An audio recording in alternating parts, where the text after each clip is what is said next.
নিশাদ, আমরা তো জানি আজকে এফআর কেয়ার থেকে বেগম জিয়ার মরদেহ মানিক মিয়া এভিনিউয়ের উদ্দেশ্যে নিয়ে যাওয়া হবে এবং যেখানে আমরা দেখতে পাচ্ছি এই তীব্র ঠান্ডার মধ্যেও কিন্তু দেশের বিভিন্ন জেলা থেকে নেতাকর্মীদের ঢল নেমেছে। তারা শুধুমাত্র তাদের প্রিয় নেত্রীকে শেষবারের মতো একবার দেখবেন এবং তার জানাজায় অংশগ্রহণ করবেন।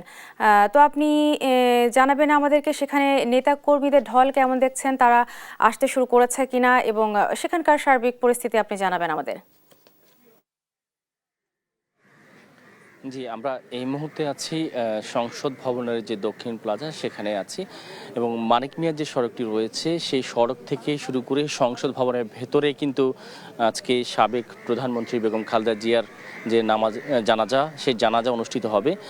সেই জানাজাকে ঘিরে ইতিমধ্যে বিভিন্ন জেলা থেকে কিন্তু সাধারণ নেতাকর্মী থেকে শুরু করে সাধারণ মানুষজন কিন্তু এখানে আসতে শুরু করেছে এবং আমরা দেখেছি একেবারে ঠিক ভোর থেকেই বিভিন্ন জেলা থেকে গাড়ি করে এখানে অসংখ্য মানুষ ইতিমধ্যে উপস্থিত হয়েছে এবং জানাজার যে সময় 2টার দিকে জানাজা অনুষ্ঠিত হবে তার আগেই ওনার মৃতদেহ এভারকেয়ার হাসপাতালে রয়েছে। আপনারা জানেন যে গতকাল ভোরেই সাবেক প্রধানমন্ত্রী বেগম খালেদা জিয়া সেখানে ইন্তেকাল করেন।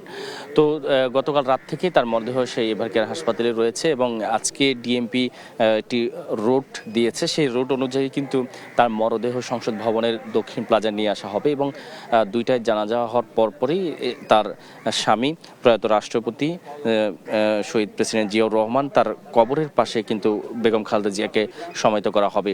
ইতিমধ্যে সেখানেও সকল ধরনের প্রস্তুতি সম্পন্ন হয়েছে।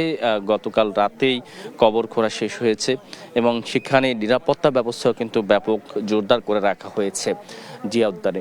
আর আরেকটি বিষয় জানিয়ে রাখি, সংসদ ভবনের যে এলাকাটি রয়েছে সেখানেও কিন্তু ইতিমধ্যে সেনাবাহিনী, পুলিশ, র্যাব, বিজিবি, আনসার সদস্য যারা রয়েছে তারা কিন্তু তাদেরকে আমরা এখানে দেখেছি তারা সকাল থেকেই এখানে প্রস্তুতি নিচ্ছে এবং আইন শৃঙ্খলার যাতে কোনো ধরনের কোনো অবনতি না ঘটে সেই ক্ষেত্রে কিন্তু সকল ধরনের প্রস্তুতি আমরা লক্ষ্য করতে পারছি। ইতিমধ্যেই সংসদ ভবনের যে দক্ষিণ প্লাজাটি রয়েছে সেখানে কোনো সাধারণ মানুষের প্রবেশ দেওয়া হচ্ছে না, কারণ নিরাপত্তা যে বিষয়টি রয়েছে সেটি শেষ করেই তারপরেই সাধারণ মানুষকে ভেতরে প্রবেশের অনুমতি দেওয়া হবে। তো এখন পর্যন্ত আপাতত সাধারণ মানুষ যারা আসছেন সবাই মানিক মিয়া এভিনিউ যে সড়কটি রয়েছে সেখানে অবস্থান করছেন তাদের প্রিয় নেত্রীকে শেষবারের মতো বিদায় দিতে এবং তার যে জানাজা সেই জানাজায় অংশ নিতেই মানুষের ঢল ক্রমশই বাড়ছে। তো এই ছিল সংসদ ভবনের দক্ষিণ প্লাজা থেকে আমার কাছে থাকা সবশেষ খবর।